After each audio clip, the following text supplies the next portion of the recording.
دێمە خزمەتان ئەم جارە بۆ گەشتێکی تری عەقڵی لەگەڵ بێدینەکانە، لەگەڵ ئەوانەی باوەڕیان بە وجودی خوای گەورە نییە یا هەر کەسانێکی تر کە بڕوان بە ئەو نادیارانە نییە کە ئێمە باوەڕمان پێێتی. ئێمەی مسلمان باوەڕمان بە غەیب و مەشهود هەیە، واتە نادیار و دیار. بەڵام بەرامبەرەکانمان ئەڵێن هەرچی شتێک کە مادی نەبێ ئێمە باوەڕمان پێی نییە. دەین لەگەڵ یانە ئەم گەشتە عەقڵیەکەین بزانین لە حەقیقەتە ئەوان باوەڕیان بە چەندەها شت هەیە کە نادیار و هەستیشان پێ نەکردنە بە هەستەوەرەکانیان نەهیچ. ئەم جارە ئەمەوێ چەند ڕێسایەک دابڕێژین، ڕێسای عەقڵی بۆی بتوانین منوش و ئێوەش بینەوە نزیکی یا بینەوە هەر وەختێک اختلافێکمان تێک و بینەوە ناو ئەم نوختانە لەلامان ببن بە پێوەر یا بە بەڵگە نەویستێک. یەکەم گومانمان لە من یە نە من نە ئێوەش ئەو شتانەی کە بە هەستەوەرەکانمان هەست بە وجودی ئەەکەین بڕوامان بە وجودی هەیە.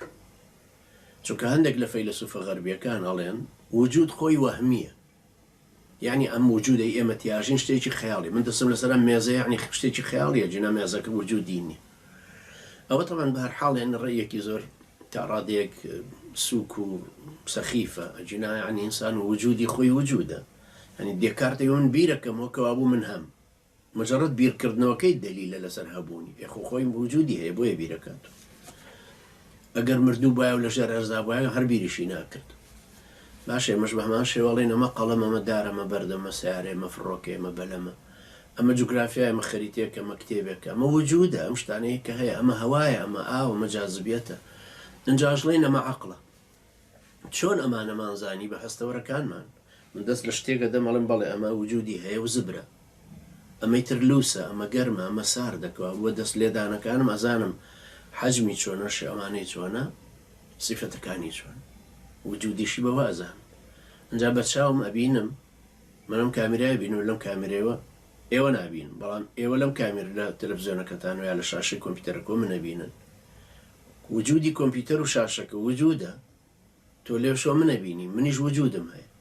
بەرامبەرەکان کە چاوە ژێڕی بۆ هەر شتێک من بەرامبەر مەکتەبێ و مێزە و فەرشە و دەرگایە و دیوارە و پەنجەرێ و ئەوە نابینم. تۆش بە هەمان شێوە کە سەیرەکەی ئەبینی.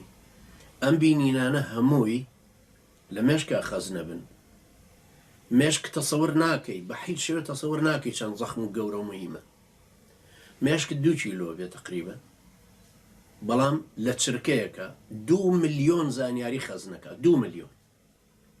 بە شەرتێ بە ملیار زانیاری بۆ چووە، بەڵام ئەو توێژە تەنکەی کە وەکو ئەم پێستەوایە، ئەو توێژە تەنکەی لەسەر دەماخە لەسەر مێشکە، ئەمە وەکو هێڵک وایە.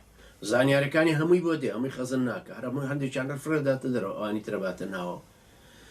لەو 2 ملیۆن زانیارەی لە چرکەیەکە، لە 600 چرکە کاتە دقەیەک، 600 دقیقە کاتە سەعاتێک، یعنی تۆ تەسەور کرد لە 3600 چرکەیە زەربی 2 ملیۆنی کە لە سەعاتێکە ئەوەندە ملیۆن زانیاریت بۆ خەزنەوێت. خەزنی شیەکە ئەوەیە کە ئەڵێم لە هێڵەکەکە چۆتە ژوورە، خەزنی کردووە لە ناو. بەڵام تۆ پێویستیت پێینێ ئێستان احتیاجی نەنایەتەوە پێش. ئێمە ئەوەی کە بووە بە ڕێگای عەقڵ هەستەوەرەکان، جارە باسمان لەوە بوو. ژنای ئیمامی غەزالی ڕەحمەتی خوای لێبێ فەرمە 3 شتە: هەست و تەجروبەیە، هەستەوەرەکانە، ئەو شتێکی تری پێڵ لە جانیبی ڕوحیش کە هەندێک لە عولەمای ئیسلام موافق نین لەسەرەوەڵێن لە تەزکیەی نەفس و پاچی ڕۆح و ڕۆحانیاتەوە ناگەی بە وەحی، ناگەی بە حەقیقەتەکانی وجود. بەدەست لێدانم بەبینینم بە بۆنکردن، بە جۆگرتن، بە چێشتن، بەمانە وردەوردە هەستم بەمە کردو کە ئەمە هیچ گومانم لەوە نییە کە ئەوەی هەستی پێ ئەەکەم گومانم لە بوونی نییە. ئەمە منیش ئێوەش متفقین. بەڵام جاری وا هەیە هەروەکو وتمان چۆن سەرابێگە بینی پێڵەن تەراوێلکە بە کوردی. تۆ لە دەشتی گەرمیانە یا ڕێی بەرەو بەغدا لەو دەشتی داقوقا لە خوارەوە خوارد لای تووس خوڕمات و لەو ناوە ئیترە بینی وەکو ئاو وایە، هاوینە، گڕەیەکی گەرما بەرزە بێتەوە. ئەم گڕە گەرمایە لە مەسافەی 2 مەتری یەکەما گەرمایەکە زۆرترە، چکە گەرمای لێیداوە عەکس بۆتەوە لە ئەرزەکە یا لە قیرەکە. ئێرە وەکو بحیرەیەک وایە، ئێرە وەکو گۆمە ئاوێک وایە.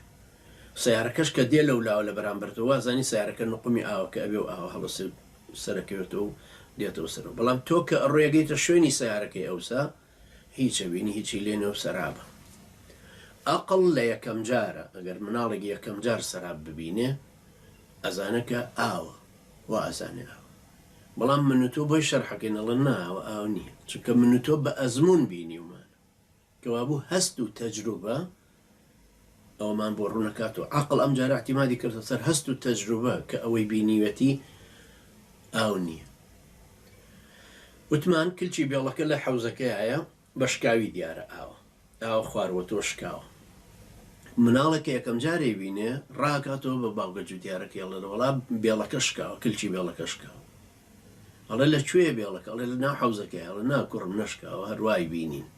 باوکی ئەزمموی هەیە یا تەجروبەی هەیە لەبەر ئەو یان یەکەم جارە ئەم زۆر جاری تری دیوە کەوا بوو ئەمانە بە هەمان شێوە ئەم تەجروبێژ یارمەتی دەری ئەوەمانەدەن کە ئەم خاڵی یەکەم ڕێساییەکەمان لا بچەسپێ کە ئەوەی هەست بە وجودی ئەەکەم بە هەستەوەرەکانم گومانم لەوە نیە کە وجودی هەیە.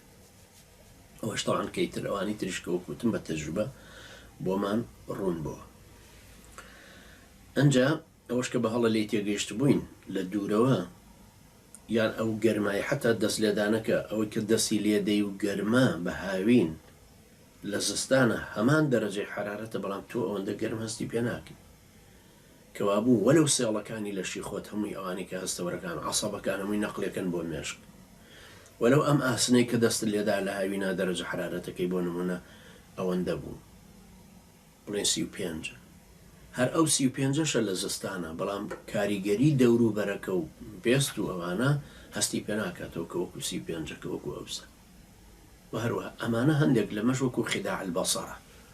تۆ لە خیداع البەسەر یعنی هەڵخەڵەتاندنی یا چاواشەکاری مێشک وەکو سەحربازەکان کە ئەیکەن.